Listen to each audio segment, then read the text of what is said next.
Welcome, I am Emir, and let's look back in hindsight. This video is part of a long series. Bitin Serye, Fair Use Saga, Linux Mint Saga. To watch the full video, click the link on the end screen or in the description. Thank you.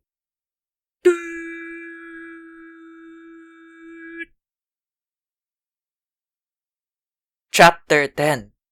And then, there were three. Linux Mint began as a fork, not of Ubuntu, but of Kubuntu, or Kubuntu. A KDE edition was a Mint constant since version 2.2 Bianca. But 18.3 Sylvia would be the end. Mint and KDE had simply grown apart. Mint tools, notably XApps, were compatible with other versions, but not with KDE. Clem explained that Linux Mint's mission was not to stretch too thin to attract a larger market share of Linux users. In lockdown 2020, when asked if there would be a Mint KDE release, Clem said, quote, "We don't want to attract new people, but please the ones we already have." End quote. Mint had reached the self-actualization phase. No, that's the 5 stages of grief. Yes, that. KDE could be let go. I said let go. Finally, the Mint team could no longer have its cake and eat it too. 2018 would have two important targets: Mint 19 and LMDE3, plus Mint's continued X-amplification. 19 Tara, wink wink, was released on 29 June 2018, 6 months after 18.3 Sylvia. New ISOs would be released later to fix a bug. Which ISO is lost then? Lost Media? Based on Ubuntu 18.04, Tara would be supported until 2023. I hinted at this way earlier. Spoilers. Timeshift would change how the update manager worked. Automatic updates could be enabled from preferences.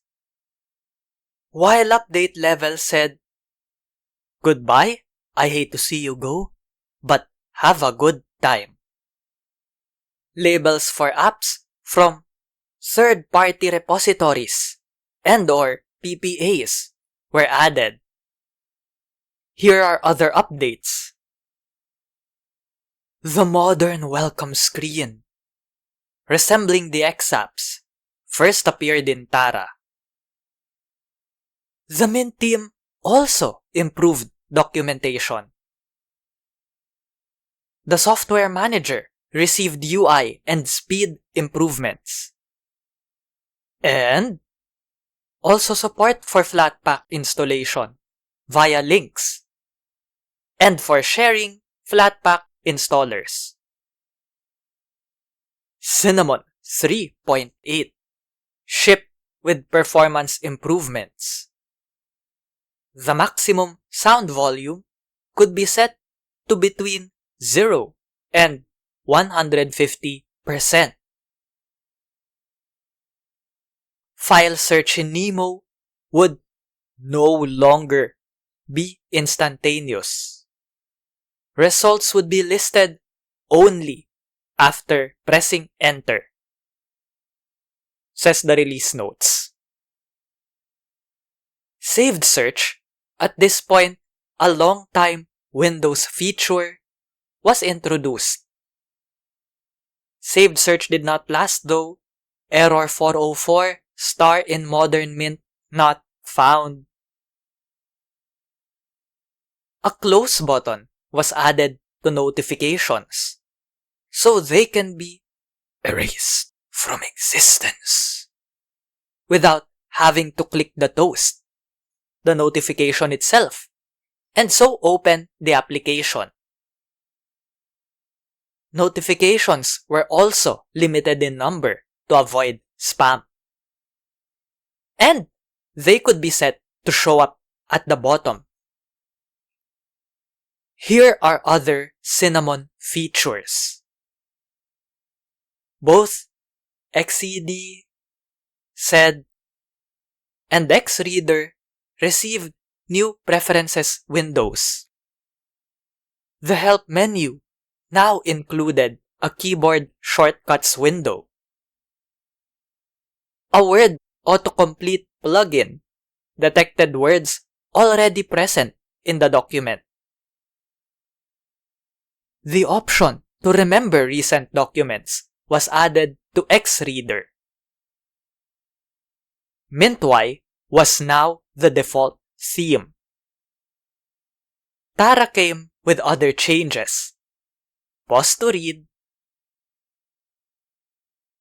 Tara shipped with 32 and 64-bit versions of Cinnamon, Mate, and XFCE. With a new base, Debian Stretch or 9, LMDE 3 Cindy was released on 31 August 2018 in 32 and 64-bit versions.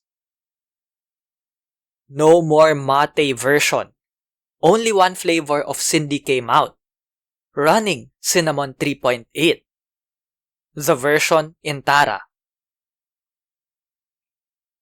Mint's Christmas 2018 gift was 19.1 Tessa, released on 19 December 2018, 5 months after 19 Tara.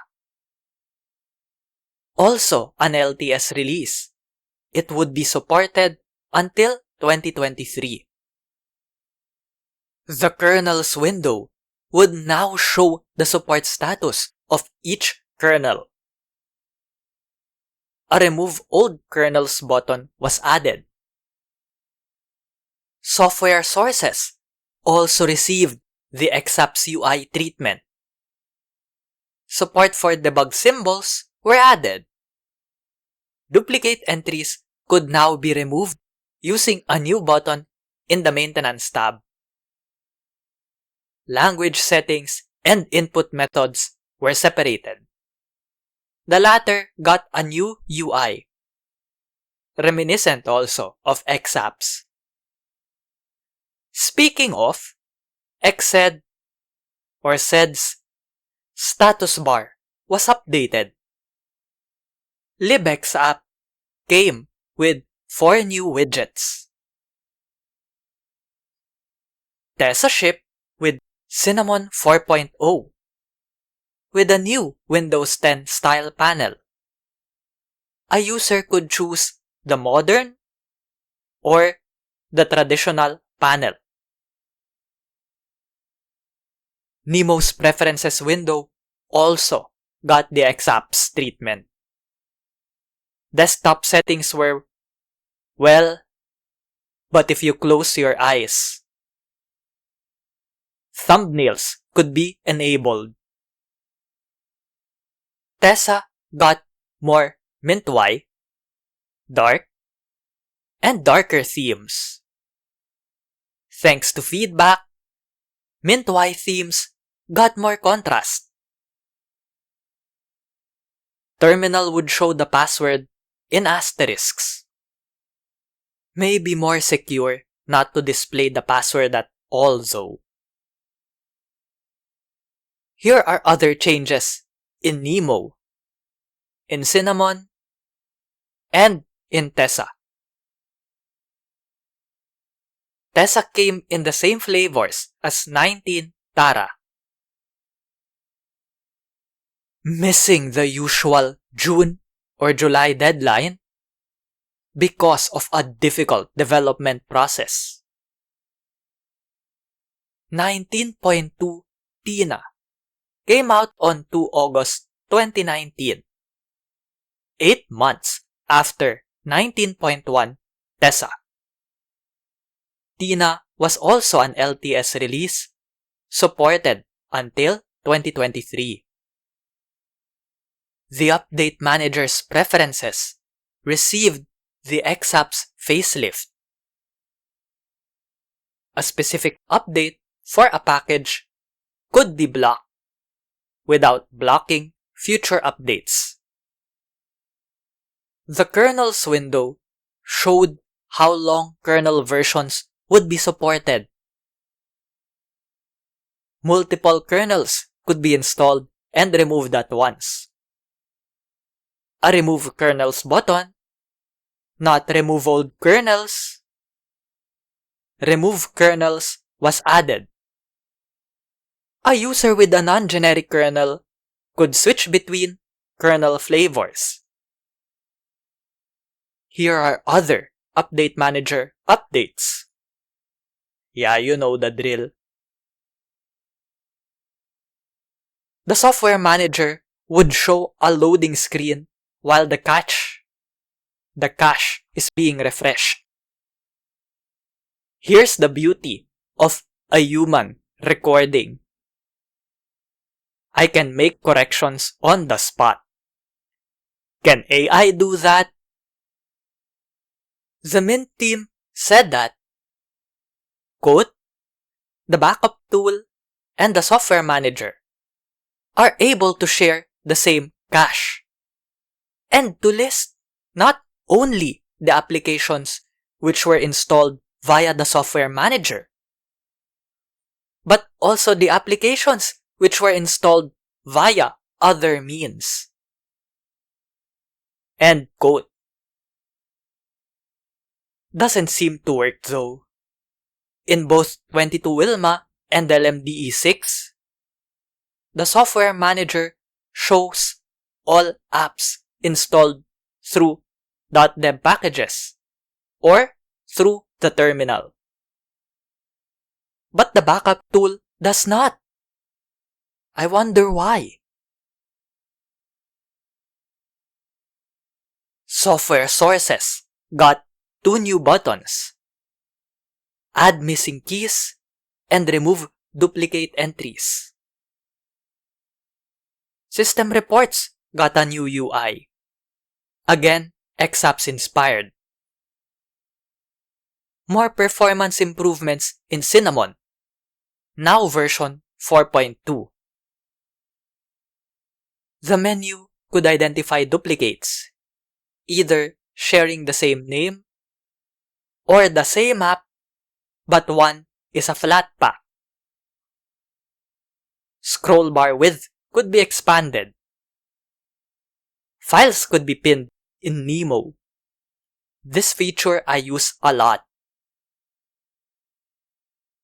Support for Samba improved, allowing it to become Mint Upload's spiritual successor. But Samba was not installed by default.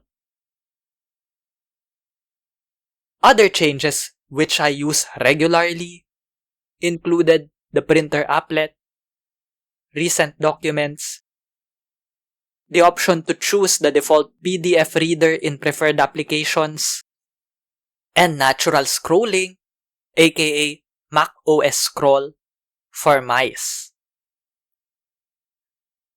Notable updates for XApps included connecting/disconnecting Bluetooth devices with one click, comment blocks in XSED, ORCED for developers, a zoom selector for XReader, though not on by default. Delay for automated logins, and support for Control Q and Control W, both to close the app. Pause here to read more.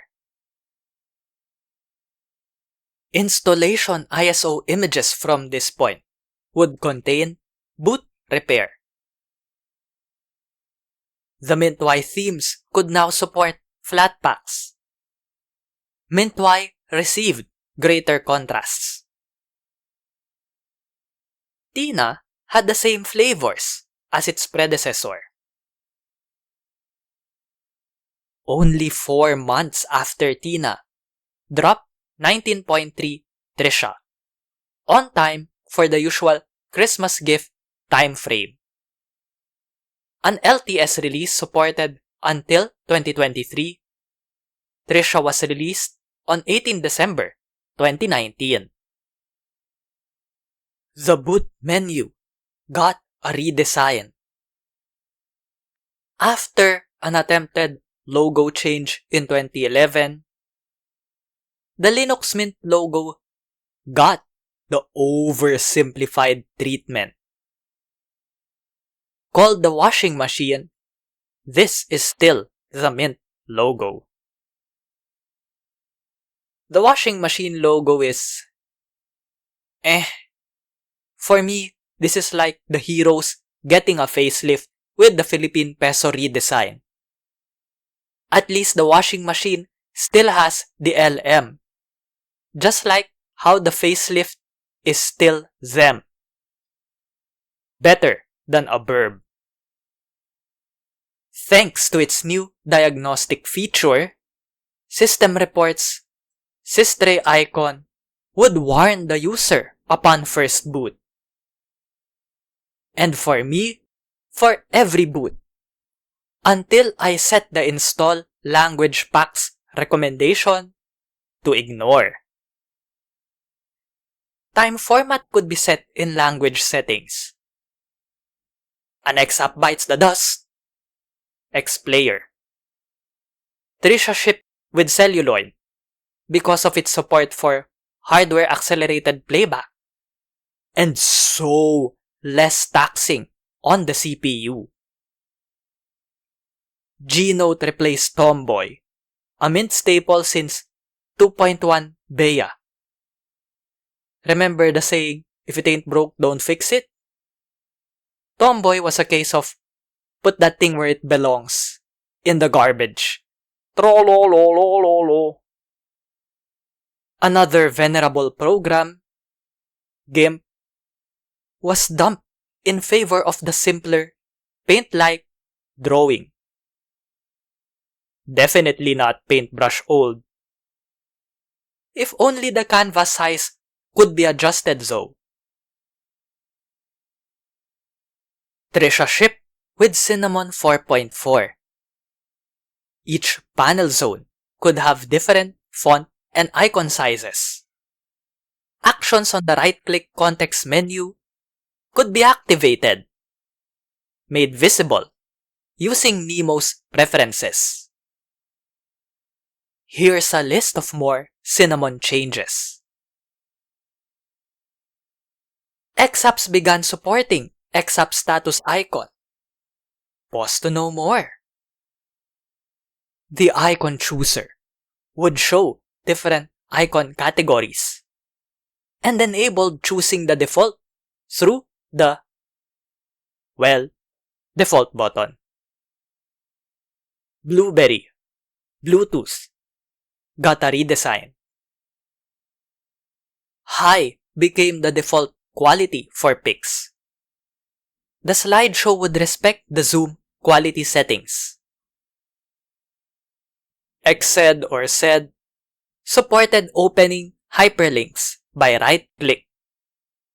Could Notepad or TextEdit do that? XReader sidebar could show and add annotations, but no way to customize them. Control plus the 0 key on the keypad would reset the zoom level in XViewer. Light DM allowed setting a mouse pointer theme for the login screen. The BIOS menu of the ISO images would have a hardware detection tool. Trisha received the usual 32 and 64-bit flavors. Lockdown 2020 began with an all-time high of donations, followed by development for LMDE4. Released on March 2020, it was codenamed Debbie. Captain Obviously, it contained 19.3 Tina features.